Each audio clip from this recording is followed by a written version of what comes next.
Hey, it's Chrissy and Amanda. Two girls from Saskatchewan, Canada, living the Reiki life while working the 9 to 5.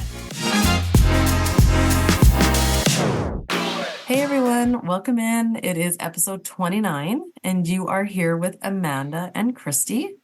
And we are recording this on June 21st here, just our intro. And it is the full moon in Capricorn today. And we just finished the summer solstice yesterday. So, Christy, did you get up to anything for the summer solstice? Yeah, I spent as much time as I could outside. I was working from home, so like any coffee break or lunch break, I was outside with my dog Ren, and we were just hanging out. And it honestly felt like summer came in that day. Like we've had a really cold than normal spring, and yesterday was just hot, and the sun felt so good. And yeah, it was just a good day just being outside. That was how I wanted to celebrate that day. Yeah. Yeah, same. So like I was stuck in an office all day, but Bo and I got outside in the evening after supper, and I did that solstice ritual, that Shaman Dirk one that we posted on our Instagram. People saw my story. So I'm out there with like my 2-year-old son trying to like light these candles, and I'm writing out my what I want to release and what I want to bring forward. And Bo is there just kind of bopping around. And of course he sticks his hand in one of my candles. Oh But no. he's okay. Yeah. He's okay. Okay. It's just so funny. He didn't even really react. He's just like, hot. I'm like, yeah, that's hot. Don't put your hand in there. But yeah, so I mean, unfortunately I couldn't let my candles completely burn out, which is I'm sure what you should do, but I just let them burn for just a little, and then we kind of moved on. And then we just played outside, tended to our plants and stuff outside, which is good. Like I'm glad I did something. And I was really lucky to be up at 4:30 in the morning thanks to my dog. So I probably would have just kind of ignored him, but I thought, you know what? It's the solstice of all the days to like get up and be with the sun. Like just let him wake you up and start the day. So I did. Yeah, that sounds perfect. And I love how Bo was like, he was in there in like with the ritual. I think that's really cool to, show our kids like what we're doing. Just like, even though he's young and maybe he wouldn't understand it, I think him just being in the energy of it, I think is really important. Yeah, that's what I think too. I wish I would have been able to grow up with like these rituals and get a head start on this and having that connection to the earth. And I really want him to be a part of it, even if he has to have his like toys along outside with it. Like, great. Like, let's bring the joy and the fun to this, So yeah, I really try to include him in all of that stuff when I'm doing it. And I think it's great. It is. That's really important. Uh, And being outside is just so important. It's just, you got to think of like our ancestors and what they did to clear their energy and keep healthy. And they had their feet and their hands in the dirt, and they were in the cycles with Mother Nature, and they were taking the plants that were around them as medicine and different things like that. And it just made me think of like what my herbalist always said. She said, pay attention to the plants that grow around your property, like where you live. And I was saying, well, it's just dandelions, like that's all I see. But once I started to pay attention to the different so-called weeds, I started getting a lot of insight. And last year, motherwort came up for me, and there was a lot of healing involved with working with that plant. And this year, actually, horseradish is popping up everywhere. And I haven't dove into what horseradish means, or like, I know it's really good for like cold and flu season, that type of thing. Like you dig up the root, and we've ate the leaves before. They kind of taste like kale, but I haven't like really sat with the spirit of it and actually found out like why is he showing up for me. And this actually came up in a Reiki session where a herb came up that I wouldn't think of. It was, her guides were telling me like, you need to mention this herb to her. And I was saying, oh, it's probably like lavender, peppermint, like, like the usual essential oils or herbs. And all of a sudden it was like dill. And I was like, what? Like dill? Like dill you put in dill pickles or like cooking? And it was like, yeah, it was dill. And I actually looked up the spiritual meanings of dill, and it resonated with the session and everything that she was going through. So I was curious to see if maybe dill grows wild where she is, and dill was showing up for her and helping her along with her journey. So I know not everybody connects to plants the way I do, but I just wanted to put that out there to just encourage someone to maybe open your eyes and just kind of take a look at what's growing in your own backyard, because there's always a message there. Like Mother Nature is always there to teach you something if you're willing to listen. Absolutely. I think it is super fascinating that you are tuning in to these herbs. And I love that you called horseradish a male. I was like, interesting. I wonder why you think that's a masculine. It is kind of masculine, horseradish. Really Yeah, packs a punch too. Yeah, it does. That's where, like, it's just like it's an intense one, like wasabi. It reminds me of wasabi. This, Yeah, yeah, masculine absolutely. energy. Maybe that's part of why it's showing up. I need to like get more. I know there's always healing to do in the masculine with me, so that's interesting. I love it. I think we should pay attention to the herbs that we crave or the vegetables that we crave. It definitely is our body is, trying to speak through us all the time. And it's really good that you're listening and paying attention. I think it's awesome. Yeah, I'm going to make it's sure I'm just more aware. yeah, check it out. See what's Yeah, I growing. pulled out this really weird weed out of the front of my lawn, and I was like, frick, this looks like almost like cabbage. What is this? I was like, I wonder if I could eat this. If I could. I threw it out, of course, but I was like, what could this even be? It's like, it does not belong here. It was so weird. Oh, I wonder if it'll grow back. You'll have to like take a picture of it. We'll do some research. Yeah. Stay tuned. No. Why are they posting this weed on their Instagram? The wheat, yeah, exactly. Yeah. Good. Yeah. All right. So what's going on with the astrology for this month? Okay. Well, all of our little crabs out there are going to be so thrilled because we are getting into Cancer season on July 5th. On the Friday, it is officially the new moon in Cancer. So, Cancer is a water sign. So, this could also be an emotional or a sensitive time for some of you, especially if your sun or moon sign is in Cancer. My sun is a Cancer, so I can definitely understand this energy. But Cancer is also the ruler of home and family. So it might be a really good time to reinvest into your home. So you can really start by doing that by like listening to our decluttering episode with Krista. That's always a good one. And just like bringing back love and joy and our heart back into where we spend our time, like with our family. Or even visiting a family or relative you haven't seen in a long time might be really nice to like reconnect. And in the tarot, Cancer is represented by the Chariot. And I actually didn't know this. And I play with tarot quite a bit. And like to me, the Chariot always represents things like coming in hot or really quickly. So anything that you are wanting to manifest during this time might actually have quicker than average results. So it's like the card, there's a Chariot, and then there's the two phoenixes in the front pulling the Chariot. So it's like you are going to be pulled on the ride, whatever you're trying to manifest. It's almost like the gravity and the energy will definitely help pull you towards your goals. So keep that in mind for this Cancer season when you're planting all your seeds. Ooh, I love that. And yeah, Cancer being that water sign is just to be gentle with yourself, because stuff can come up and stuff can move through you, and just having a bath or maybe going to the lake, just connecting with that water element, I think is super helpful. And yeah, family definitely does come up with Cancer. It's like if you're thinking about an aunt or a cousin you haven't talked to in a bit, I would pick up the phone and give them a call. Yeah, great excuse to do it. Okay, and then we have the full moon coming up on Sunday, 21st in July in Capricorn. And I know what you're thinking. Wait, we've already had a full moon in Capricorn last month. What is going on? Well, this is a very rare event.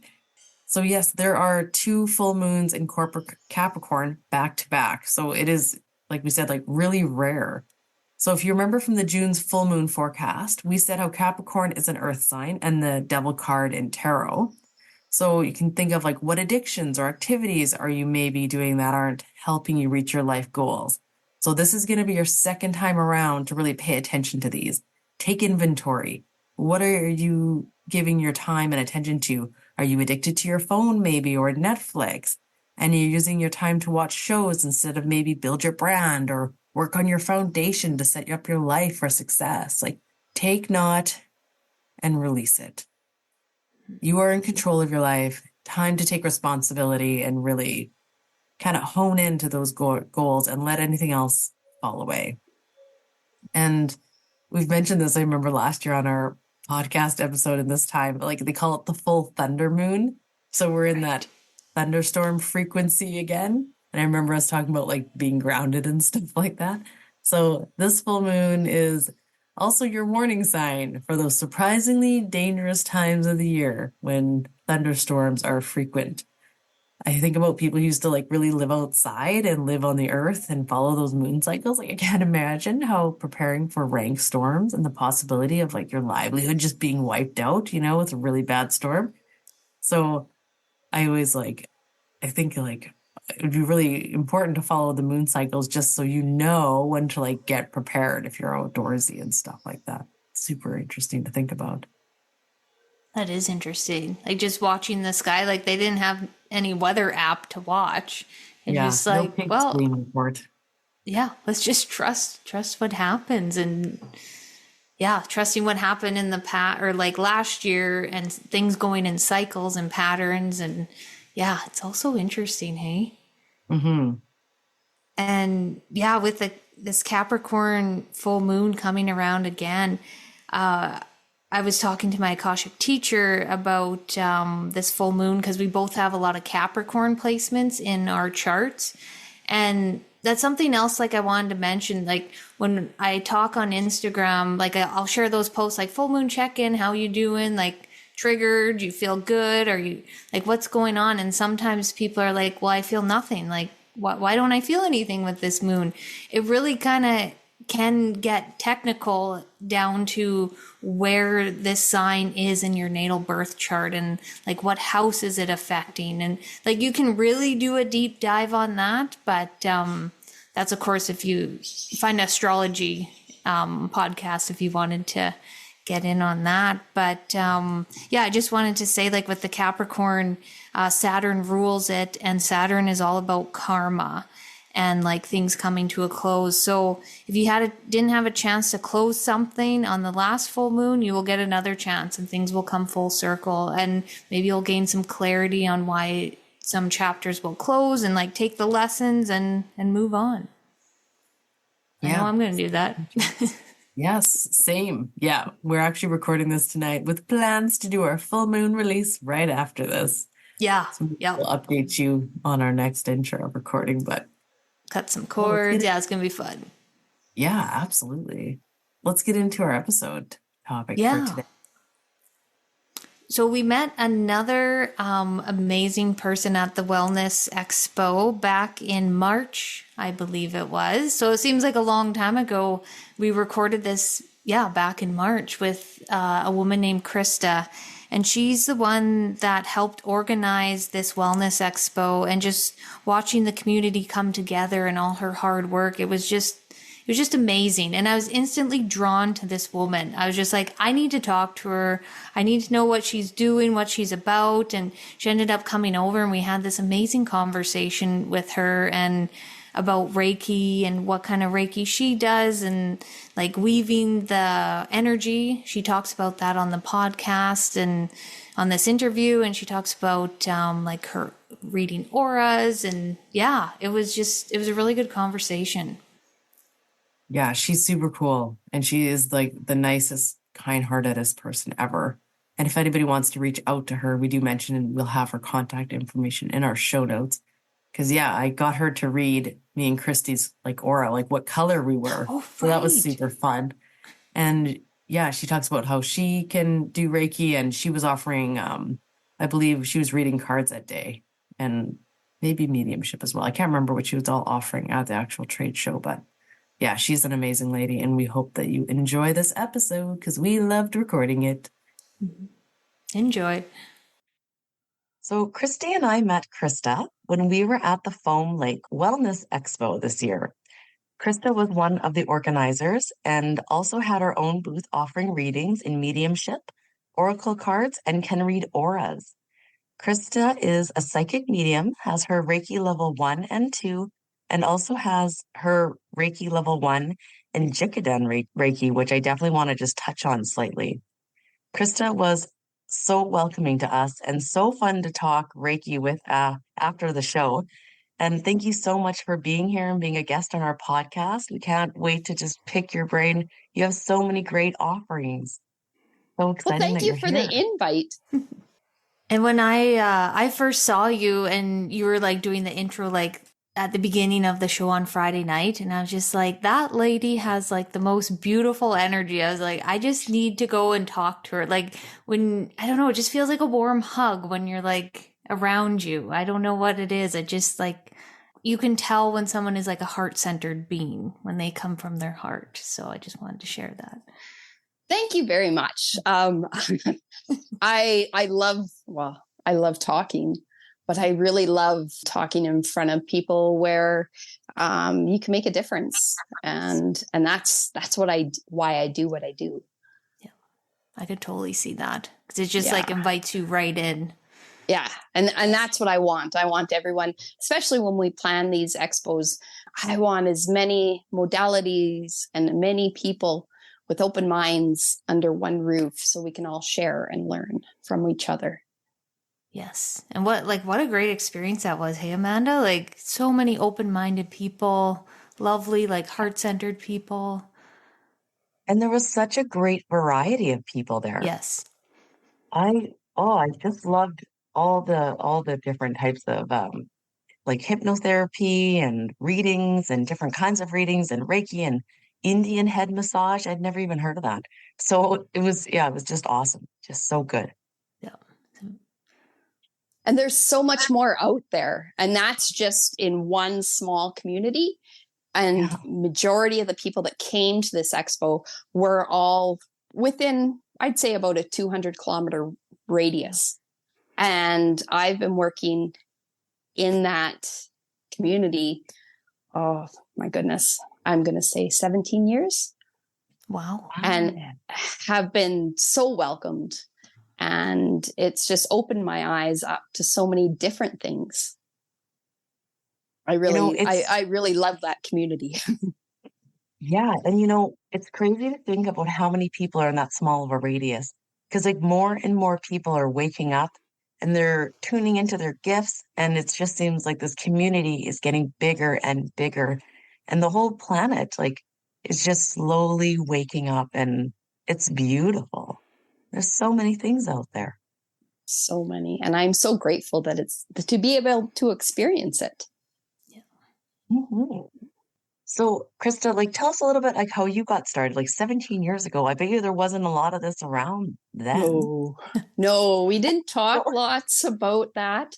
There was, we made sure we were in our small groups and we kept it to ourselves because, I mean, everybody has their beliefs, and it's what it comes down to is it doesn't matter what God or universe or anything. It doesn't matter what you believe in, as long as it's the love that comes together. It's all one, right? And so we started out a little shop, Twin Pine Crystals, at a Foam Lake. I met a good friend of mine, and she started.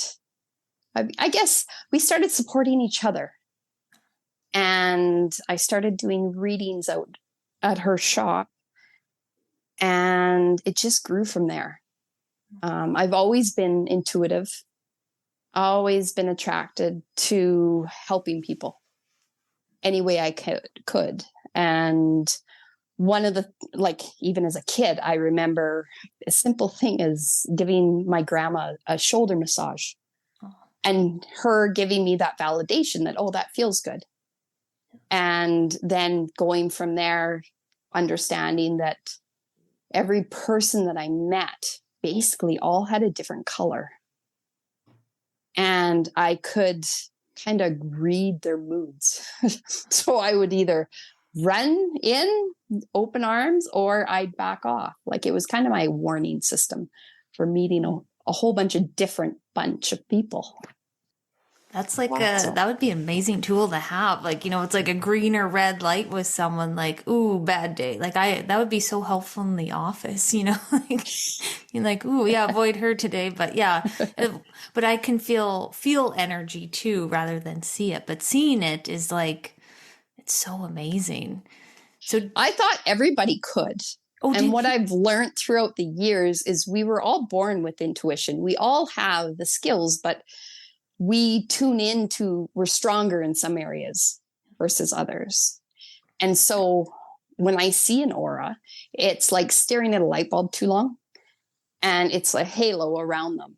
Now, depending on what energy they're in, like if they're upset or if they're happy, whatever, the happier you are, the more you're in your element, the bigger your aura is and the brighter it is.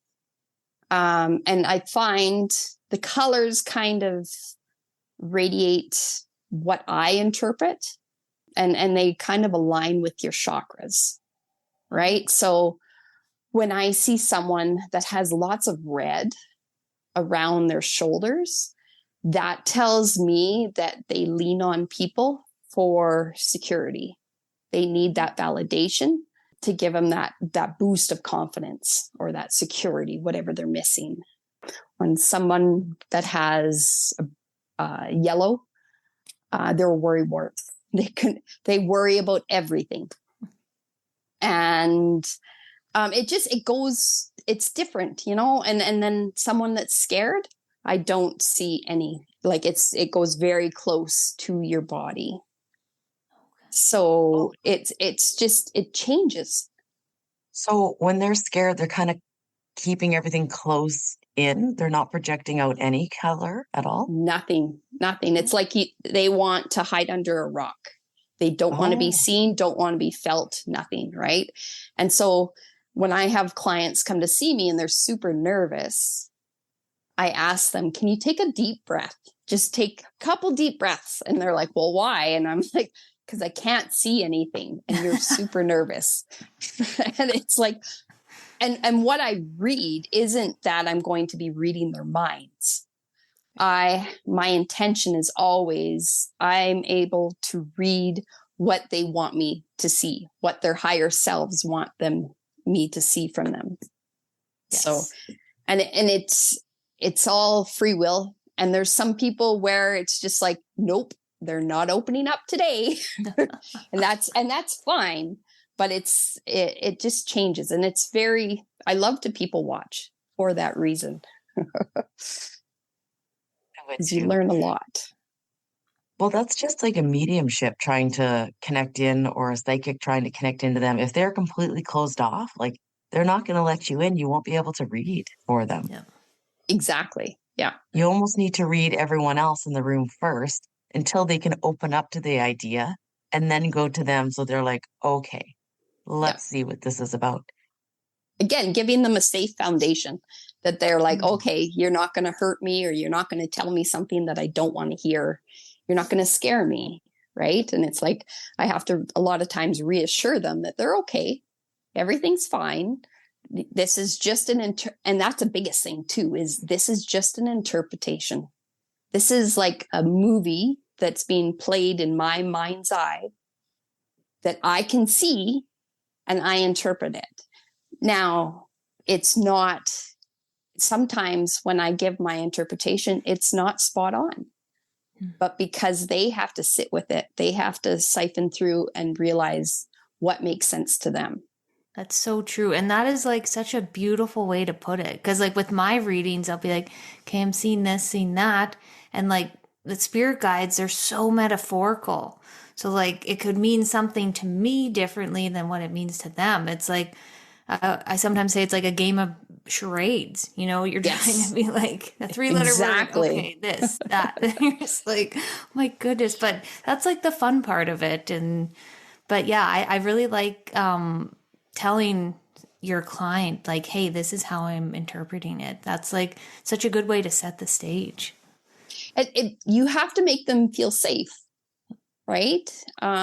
Unfortunately, there are other mediums out there, psychic mediums, that go there for a scare, like to get that scare reaction, that and use it as a power. And it's like, that's, in my viewpoint, in my code of ethics, that's not right. But unfortunately, it's out there, and people need to be aware of it, that when you get a reading or receive a reading, that just sit with the information, sift through it. And if it doesn't make sense, it's okay for them to be wrong. It's all right. And so you can take it. It's like going in a grocery store. You pick it up, you sit with it for a bit, and at the end of the aisle, it turns out it doesn't make sense to you, put it back on the shelf. Mm-hmm. Right? Right. And you might go back to the grocery store next week and find you love that can of pickles or whatever it was, Yeah. jar of pickles. It's just, just sitting with it and processing is such a good thing to tell clients as well. Yes. Mm-hmm. Yes. It's very important to make them feel safe at all times. Krista, we actually just recorded an episode on discernment, and people, so you're a medium as well. Are you psychic as well? Sometimes I won't stand by that, because it's free will. So it's a hit and a miss. Sometimes, depending on the situation, yes. Other times, nope. Not in the cards. No, that's totally fair. But we were just talking about giving messages, and we find a good medium will kind of fizzle out the bad. They won't tell you the bad. What is your thoughts on that? Have you ever experienced that, or have you ever had messages that have come up that you find a different way maybe to say it to the client? Oh, big time. I use a filter as best I can, based on, I go for readings for myself too. And I've experienced firsthand where I've been told something and it's scared the living pants off me. It's like, oh my gosh. And like, I have a mental breakdown, panicking, everything, right? Because I'm thinking, oh, she has to know. She knows everything, right? And I give her all my power of, she just told me my future. And whereas it's kind of like trying on a pair of shoes that aren't your size.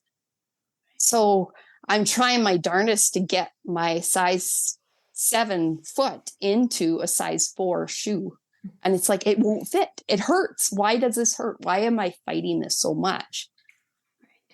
And so it really is beneficial when you have a network of support, that you can sit and talk with them and talk it out. Because that's a lot of it, is it's like a hamster in the wheel.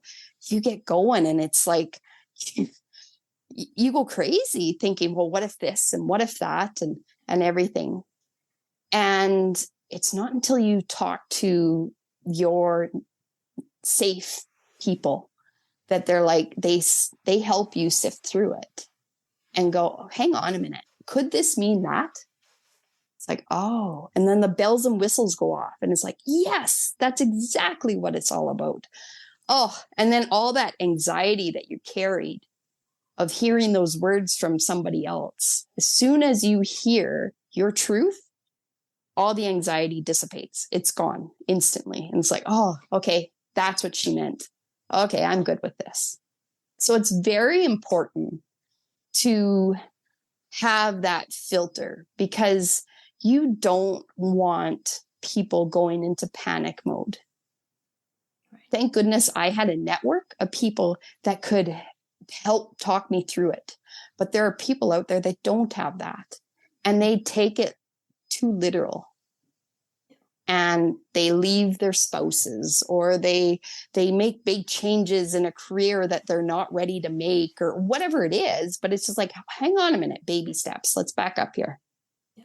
Let's talk this out. So it's so important for a medium to come across with kind of kid gloves, I guess you could say. You know, especially you feel it. If it's very intense information that's coming to you, you want it to come through with ease and grace. Yes. That's right? A big one. Yes. And I remember being told, yeah, something huge one time. And I was like, oh my God, my head was going, when is this going to happen? How's it going to happen? You know, you're trying to put your everything in a row. And, you know, the funny thing is it actually did happen, but didn't happen in the timeline she told me. It happened 2 years later, where I actually completely forgot about it. And then I went back and I was like, oh yeah, you told me that. So it's like, that's another good thing if you can just kind of put it on the back burner and just kind of surrender to it and be like, it happens, happens. If it doesn't, doesn't. And just, but sometimes that's hard to do when you do receive like bad news or like something is going to happen, or, you know, like I've been in that situation too, where you're told something that's going to really rock your life. And you're like, oh man, what, like, how am I going to put this, put this behind me? But I had a friend who she was told that she needed to end her marriage. oh boy. And I just like sheer panic. I was upset with, and I said, no, you have to listen to your gut. And she goes, no, this is what I was told. I need to follow this. And I'm like, oh, hang on a minute. No, this can't be. Let's, you know, and so she took it home to her husband.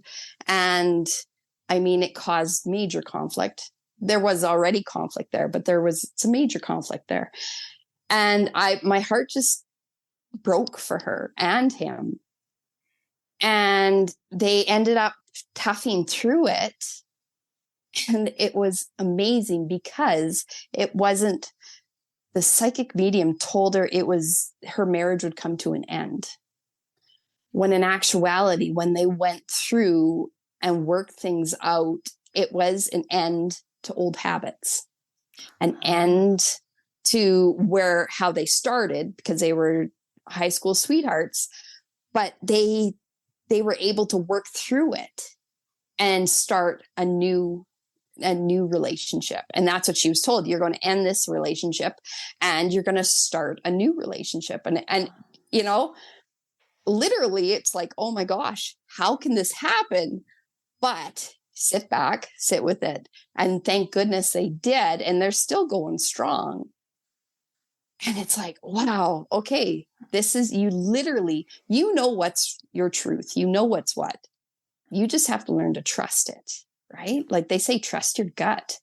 And thank goodness they did, because it's like they went through a lot of hoops, but they were able to rediscover why they wanted to be with one another.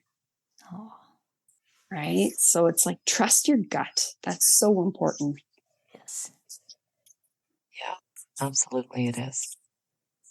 That's awful as well. It is. And I just, even talking about it, I still have that pit in my stomach, like when she told me, and I'm just like, oh my gosh, oh, wow. And I went through all the emotions, and I'm like, I was angry with them, and I was angry and sad and all that. I'm like, this can't be. But yet she sat with it and she was able to push through it. And it's like, yes, okay, yep, okay, I get it. That's awesome. I like that. That's like a total happy ending. Yeah. That, and I mean, they're not always happy endings. Yeah. But I mean, you can kind of cushion the blow. Yes. So it's not so scary. Yes. Yeah. Krista, I had a couple questions actually going back to the aura thing. Okay. So was seeing auras like one of the first things that kind of came to you with your gifts, or what would you say? When I was a kid, I have faint memory of seeing people. And the only reason I knew they weren't actually there is they had no feet. Oh, and so they would just, I remember, I have very vivid memories of playing out at the farm. And there was a lady that had a long dress and she carried a basket, and she called me the way she called my name. Like and we would go exploring, and she would tell me, come on, Krista, let's go exploring. And I'm like, oh, okay. And it was years later that I went to my grandma and said, well, there's a lady out out in the yard. And she's like, there's nobody in this yard. What are you talking about?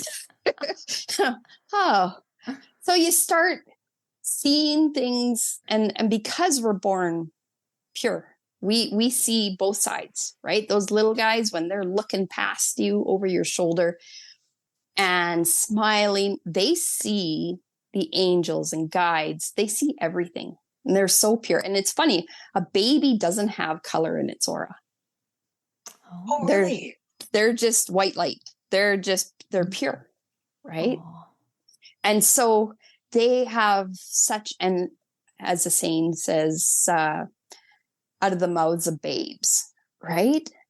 They know so much more than what we do. And being young, I think I had insight to it. But unfortunately, as you grow older, you lose that innocence, because it's like, well, I don't see, you tell somebody older, well, there's a person standing there, and they're like, well, I don't see anybody. There's nobody there. That's an imagination. That's all that is, right? And so then you start closing off to it, right? So the only thing that I remember that I actually retained growing up throughout my entire life is auras. I could always, that was my safety net. I could look at someone and I could see their color, and it's like, oh, okay. Yeah, I'm safe here. Or, oh, I maybe need to back off and go somewhere else. And, like, it's just, I could read.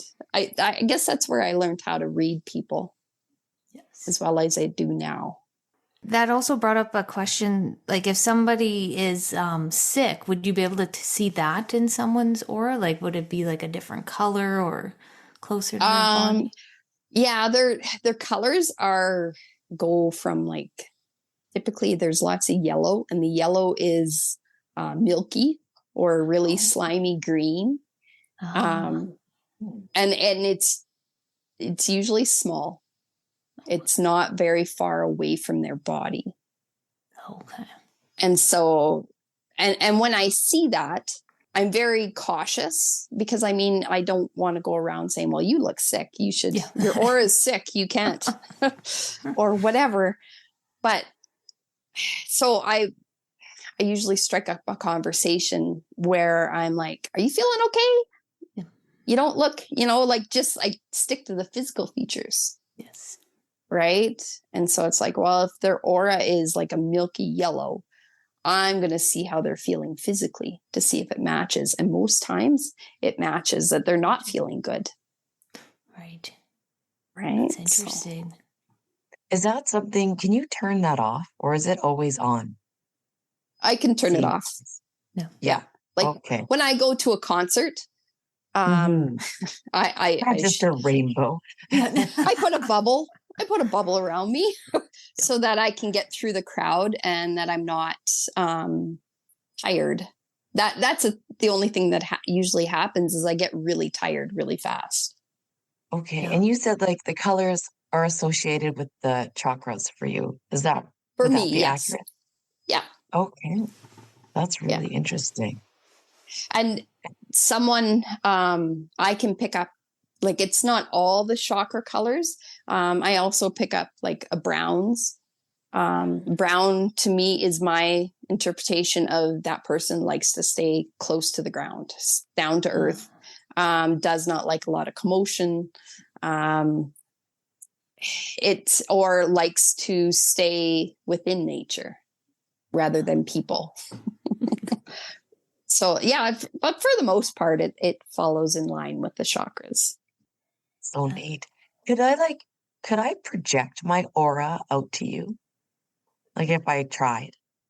What do you mean? Like project? Like I can see, we're looking at each other through video right now. I can see your aura. Okay, so if I tried to concentrate to make it like bigger. Yeah. Which you just did. Yes. She's squinting her eyes. Right. But it's right at the top of your head, right? Right.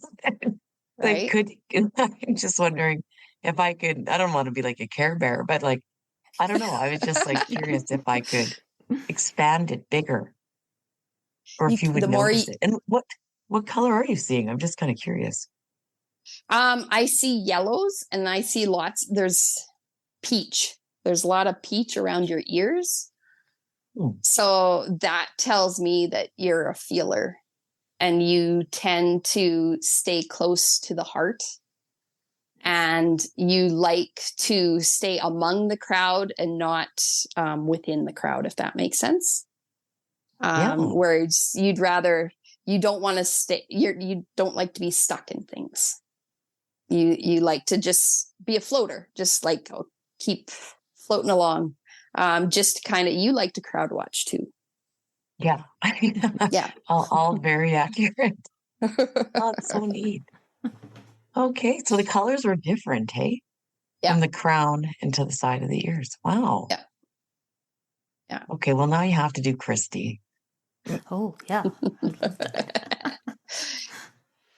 I'll try. It's fun. So before I could see it, and then you just kind of went zink, went close again. So it's like, just, can you take a couple deep breaths for me and just relax? And it's nothing bad.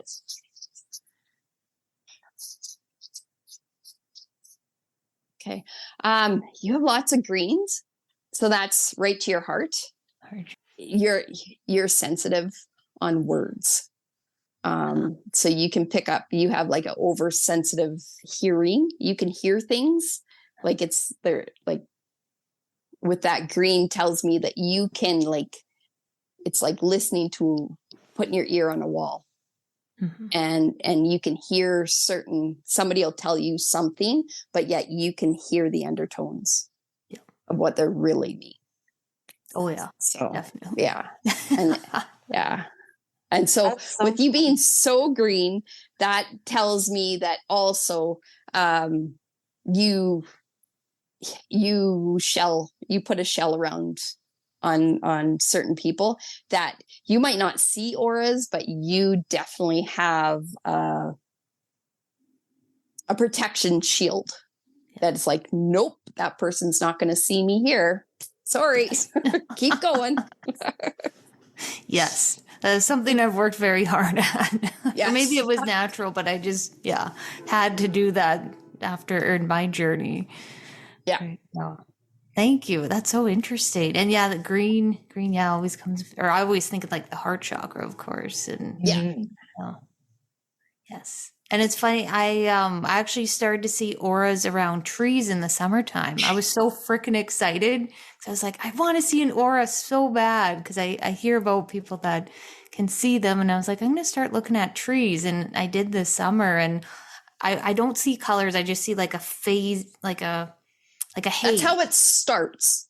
Oh, okay. Right. So I've taught a handful of people how to see auras, but it always comes out as just an image or like a halo around the object. And it doesn't have to be a living object either. Oh. If you look at, say, a painting on the wall long enough, you will see the outline of it, the kinetic energy, right? Because there's energy all around us. Oh, I never knew so that. Would that be the energy that they had when they painted it then? Possibly, or the person that hung it on there with their intentions. It can vary. Wow. Yeah. Just seeing the energy. Oh, that is so fascinating. The more you work at it, the stronger it gets. And then the more when you don't have to concentrate as much, you then can turn around and just look at an object and you just, boom, you see it. And it's like, okay, show me colors. And then the colors fill in. It's like our brain blocks a lot of what we are meant to see. And the more you work at it and open yourself up to it, the more you can see. Oh, that makes sense. Yeah, because I was outside and I'm like going, my eyes just like trying so hard. And the more I practice it, the more I would just be able to look at that tree and be like, okay, I see it. But I want to set the intention to start seeing colors and just see what happens. Yeah. And then there's a whole bunch of books on what aura colors mean and represent. But what it comes down to is what makes sense to you. Yes. right? Yeah. Because I know people that do see auras as well, and they don't see green as being, they see green as being like earth, grass, right?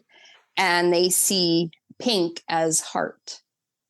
And so that's their interpretation. It's like, oh, my pink and your pink aren't the same.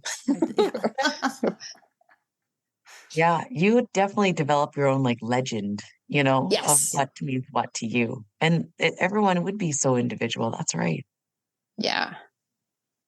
That's so neat. I got to get started here. Christy's already at level 1. Level 1, yeah.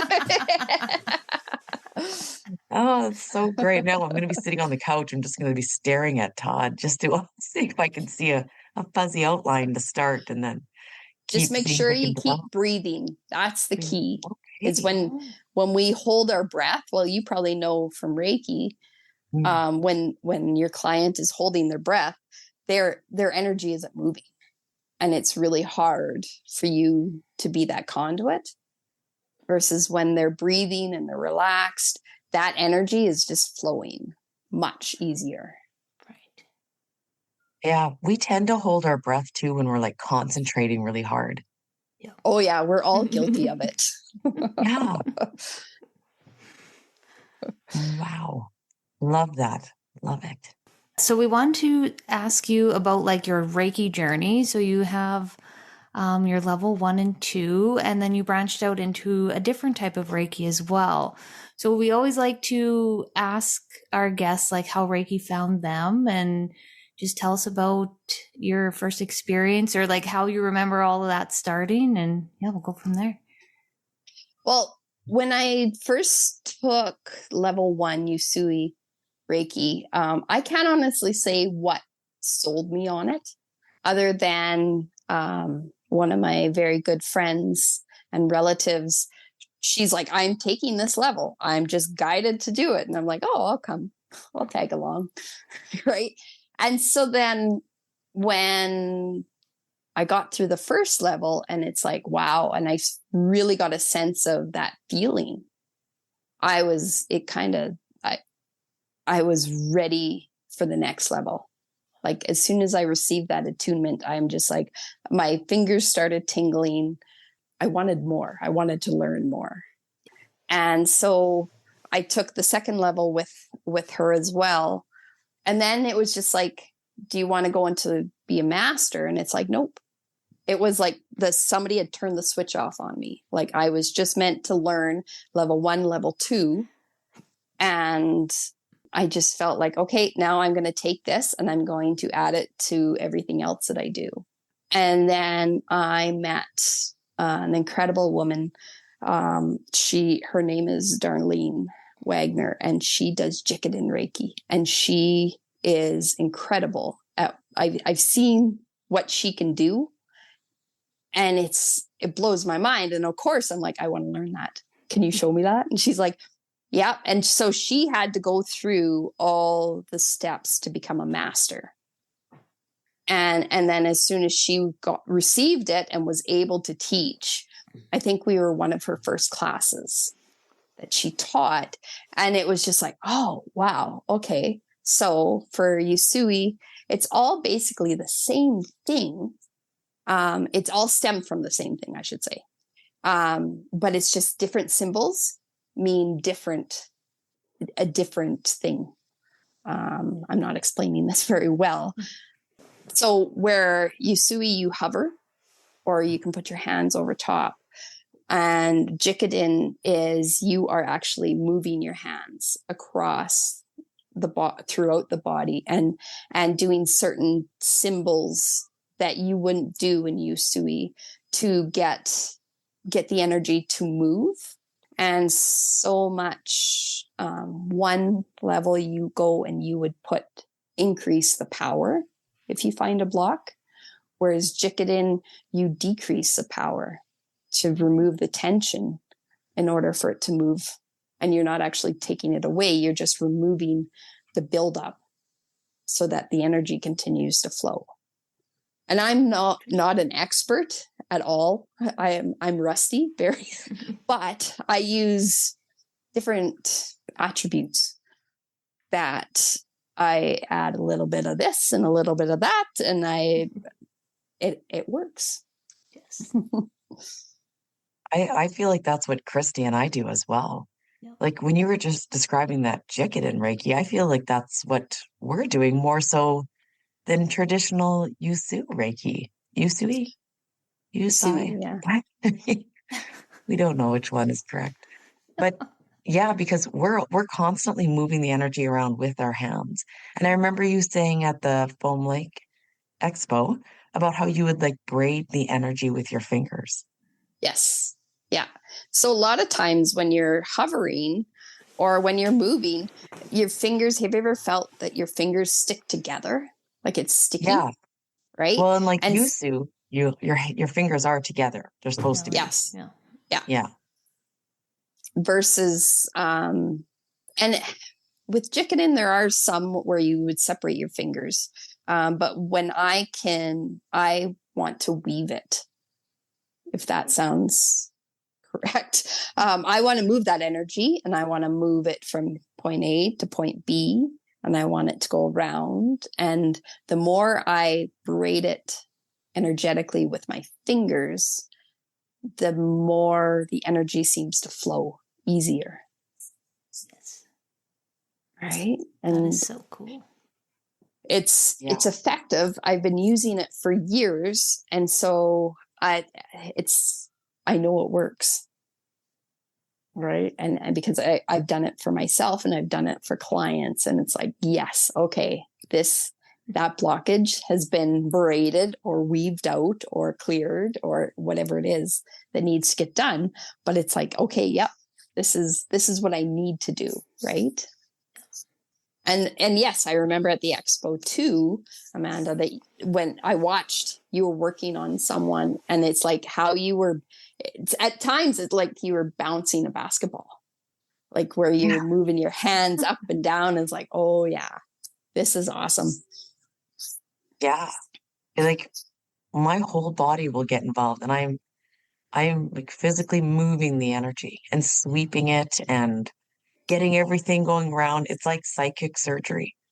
Like there'll be some times where I'm literally, it's like I'm cutting open their belly, like energetically. I'm like splitting them open, and then I'm scooping the energy out with my hands and putting it to the side. And I'm scooping, and I'm like cleansing, and then Christy and I are both just like, yeah, moving, and it's constant.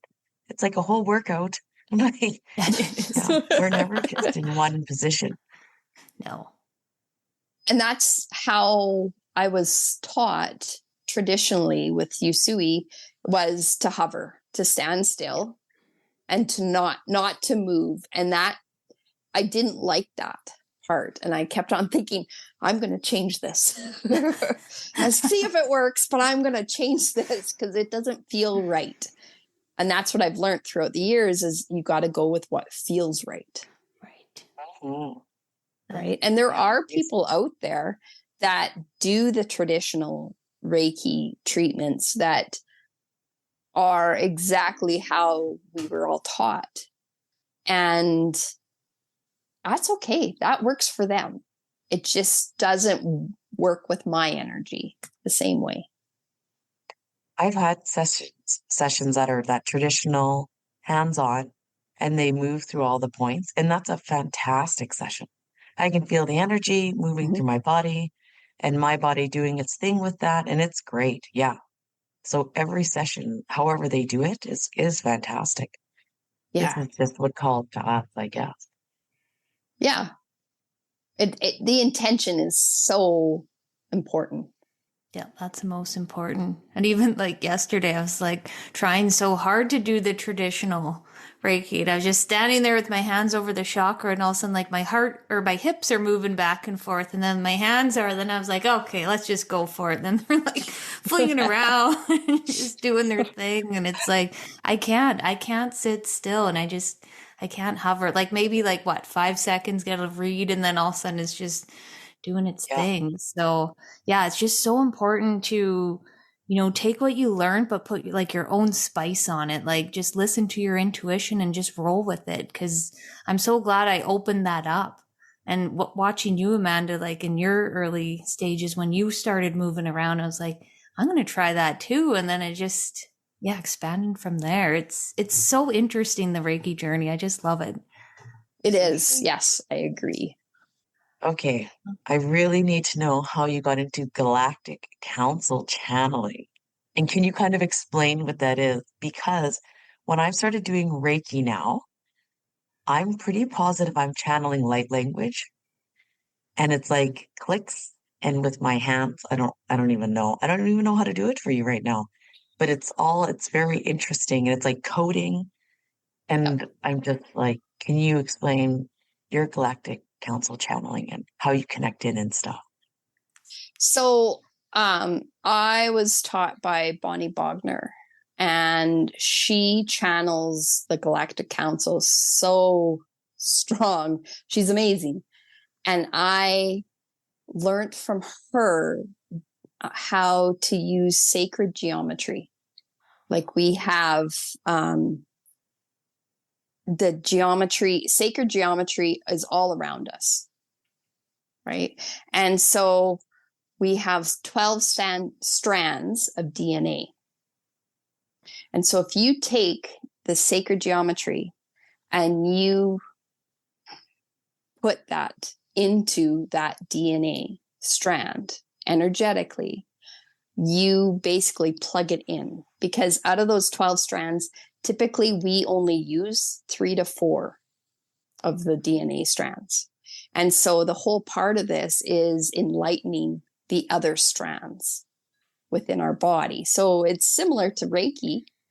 And absolutely, if you're channeling light language, that's all part of it, because the council is all about enlightening, all about showing you your worth, showing you how Earth is friendly and the happiness you can achieve. And they're here to help, right? And again, it's an interpretation.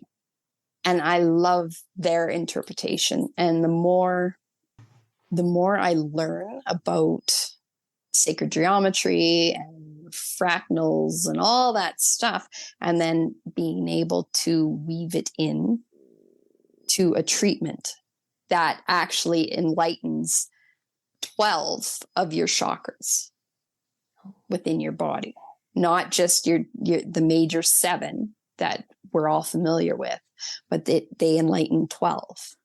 So it's quite the experience when you have someone working on you, or you're working on yourself. I find it fascinating. And again, it's a modality that I'm not an expert in, but it's one of those things that I put it in my tool belt. I use it whenever I feel I need it. Do you know what the other 5 chakras are that you open up? Okay, so you have the cosmetic gateway, which is your spiritual connection. The universal gateway, again, another spiritual connection. Stellar gateway, soul star, that's your emotional creativity. And then we go to your crown, your third eye, your throat, your heart, your solar plex, your sacral, and your root. And then below your root, there is the earth star, and that's a physical, that's more of your survival chakra.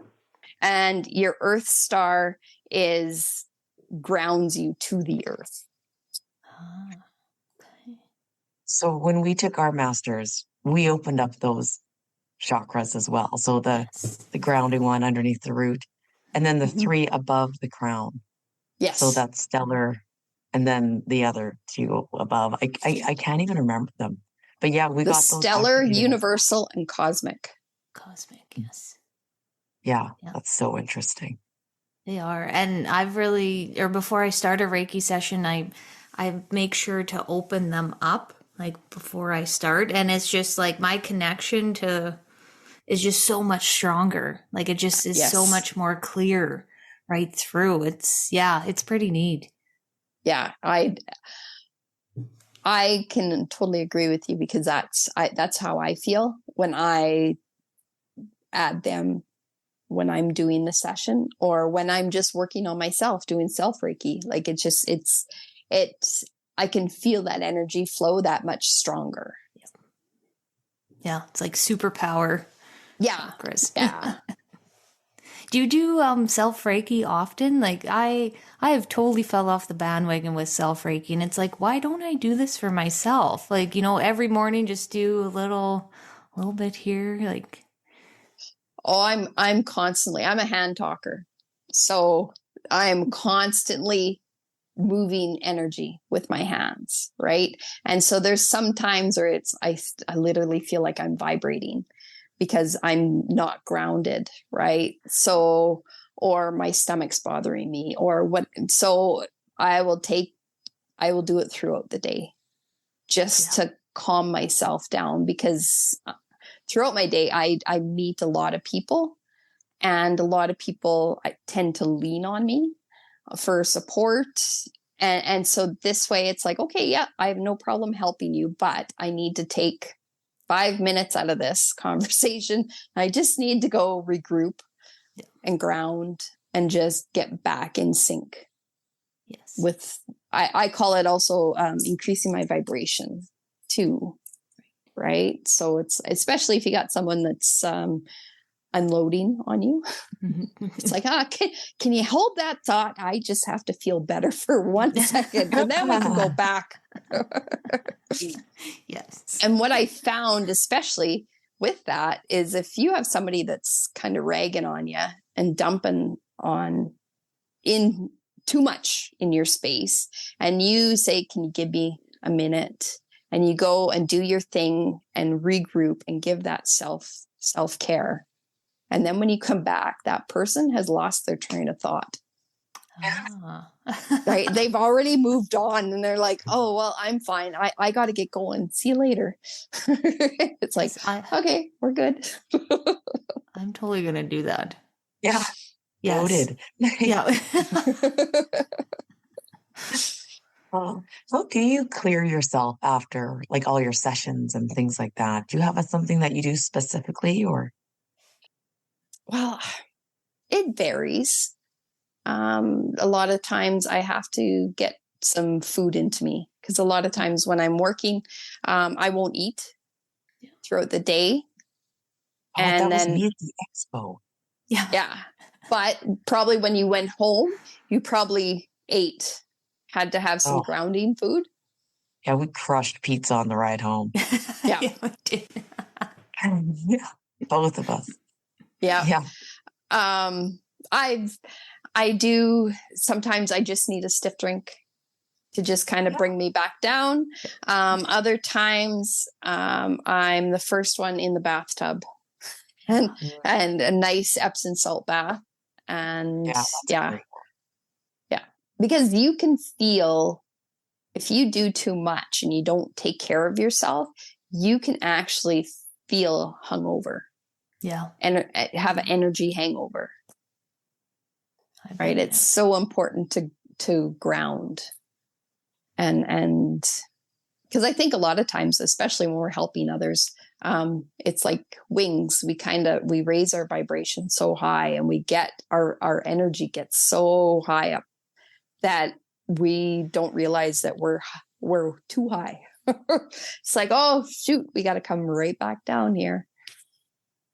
Yeah, that is so true. Like yesterday, I experienced the most Reiki I've ever done ever since I started. And I was like, I'm going to be exhausted. I'm going to have a great sleep. But like my body was just buzzing all the way. Like I didn't sleep much last night.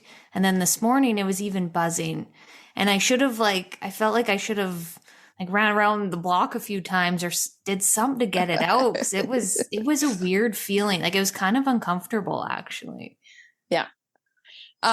Actually, before we started this tonight, I was kind of jittery and nervous, and I thought, oh, I got to ground, right? Well, I'm not sure how much snow you guys have where you are, but there's still a lot of snow. And so I literally went outside in my bare feet and just stood in the snow to just okay, yeah, feet are cold. I'm back to myself. I feel grounded. We're good to go.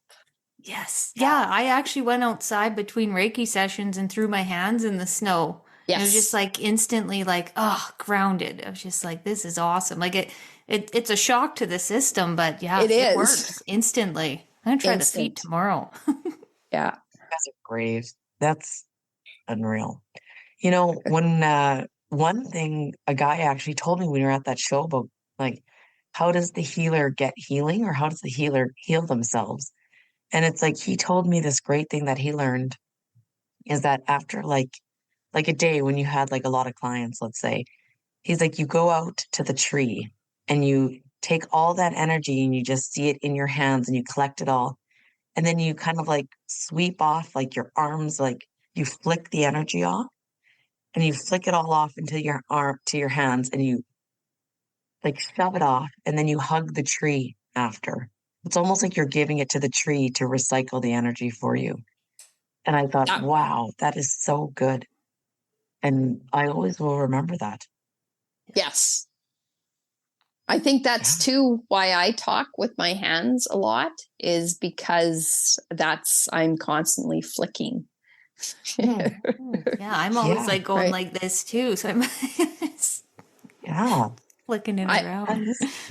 I was on a TV show a number of years ago, and that was one thing that the director had asked me. He's like, can you not move your hands so much? And I felt like he had told me to glue my hands to my legs, because I'm just like, oh my gosh, how can I talk and express what I need to express when I'm not allowed to move my hands? How is this possible? So it was very hard to do, but I watched the show afterwards and it's like, okay, yeah, nope. I still moved my hands. All right. So today you talked about like a lot of different things that you're trained in and how they all weave into your different services. So like what kind of services do you provide your clients? And do you have like a favorite over the others? It depends on the person. I find that because reading auras comes so naturally. And then once you see an aura, and then loved ones pop in afterwards, or talking with your guides. It's past lives. Like I just love in general doing readings. I could never just say, well, I'm just doing past lives. That's all I'm doing, right? Because it's like every reading is different depending on where that person is. So one of my favorite things to do, I guess you could say, is past life. Ooh. Especially when the past life contributes to what's happening in this lifetime. Yes. Right. And it's like, oh, well, that makes sense. And so then you have to explain it. And it's like, okay, well, I see you in a castle counting money. And it's like, oh, well, I have a fear of money in this lifetime. Oh, okay. Well, that makes sense. Okay. In that lifetime, you had plenty of it, but someone, and you just read into it. And the more, it's amazing when you hit a key point with that person, how they can answer your comments. They cut you off and they're like, this is this and that. And, oh, I know this. And it's like, wow. Right. And to see them run with it, it's incredible. It's like, oh, you got it. Okay. So we acknowledge the past life. You acknowledge what the issue was. Now, what can we do to clear it for this lifetime? And so when the light bulb goes off, whether it's a past life or whether it's a loved one coming through, whatever it is, that light bulb going off for that person where you've hit home with them, that's one of my favorite services. It's like, yes, okay, you got it. Awesome. Yes. Yeah, nothing beats that feeling. That's just, that always hits me right in the heart, that you made a change in that person's life and they were able to connect the dots and like find out, okay, this is why I am this way, or this is why I have troubles in this relationship. Just like having that guidance is it's just so beautiful. I just love being a part of that in someone. Yeah, I love doing past life regressions for that reason too. And just clearing up those like unanswered ends, I guess. Yeah, it always pertains to what's going on with them now too. Like they'll always show you a past life that's relevant to what needs to be healed for the now. Exactly. Yes. Yeah. Yeah, it's beautiful. Yeah. And then once it's acknowledged and cleared, it never comes up again. Like it's just like, okay, yeah, that's needed to be talked about. Right. And I enjoy it. I thoroughly enjoy it when it hits home for that customer. Yeah. Yeah. I remember one of my teachers, she always said, you have to reveal it to heal it. And that always stuck with me. Just like acknowledging that this happened, revealing it, and now it's time to heal and let's move on. And it's powerful. Yes, I agree. Yeah. And too, I feel like healing that, you're kind of stopping that from bleeding through even to the next life. It's like, let's stop it now. So you don't have a third or a fourth time where this is an issue. Yeah. Well, for most of us, for some of us, I should say, I shouldn't categorize us all like that, but for some of us, it's poverty, right? We've had many lifetimes of poverty and it gets carried over. And even though we might not be in a poverty state now, in the physical sense, we have a poverty state of mind. And that's holding us back or that's depleting us in one way or another. And it's like, once you clear that, whether it could be a generational thing or it could be a past life, it could be many things. But when you are able to clear that up, it's like a weight is lifted off that person's shoulders. Big time. Where they can see the prosperity, the abundance that actually is around them rather than the depletion and the scarcity that they've always viewed life as. And it's like, no, let's flip this. Let's lift this up and let's see that life in a different aspect, because you no longer need to carry that cellular memory from that past life. Yes. Yeah, that is a super powerful one. I had a vow of poverty, and once I cleared that, it was mind blowing. Like I could manifest money, no problem, but then I would get a bill for that amount of money, or I'd get like a speeding ticket. So it was just like money came in, but then it went out for like the exact amount. It was so weird. But once I got to the bottom of it and cleared that, I was able to like hang on to that abundance finally. So that is like one of the most powerful ones to clear for sure. Yes, it is. All right. Okay. Well, Krista, you're going to honor us with our card pull for the end of the episode.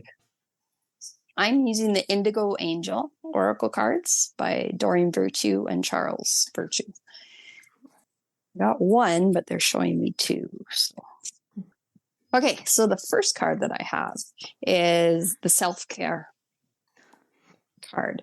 And it's kind of, this is, the irony in this is very strong, because that's what we talked about tonight, is how important it is to take care of yourself, your own needs, as well as the others that you're taking care of, like putting yourself first, and how important it is to stay plugged in to where you're giving yourself that self Reiki or that time out that you need, or that running outside in your bare feet to ground, but taking the time to making sure that you're okay. Right. And the second card is you are safe. Okay. And this is all about making sure that doesn't matter what's going on around you, taking that 2 seconds and saying to yourself, I'm okay, I'm safe. So that you can, again, it's another way to ground, to regroup and going, okay, everything's chaotic around me right now, but I know I'm safe. And this right here in this moment, I know I am safe. And one thing that I always It's a mantra that I say, I bet you 20 times a day to myself is love what you have. Oh. And it's my way of showing gratitude, everything that's going on around me, everything that I've gone through. I say that to myself, and it's a way for me to go, okay, I'm safe, and I'm grateful for where I'm at in life. That's There we beautiful. go. Thank you. Oh, I love that. I love that mantra. I'm going to remember that. Thank you so much for being on the podcast. Thank you for the invite. I love it. Yes, we just So, love or whenever we meet someone new and they do something different, or they have a different story to tell. We just love expanding your story to other people that can hear it. And if anybody wanted to connect with you, how do they find you? You can get a hold of me through my website, healingforme.ca. I'm on Facebook, Healing One, and you can also contact me through email, and that's healing1for me@gmail.com. Perfect. Thank you. And we'll have all those links below as well, so people can find that. Perfect. Awesome. Okay. Well, thank you so much. I really appreciate your time tonight. Thank you. 1, 2,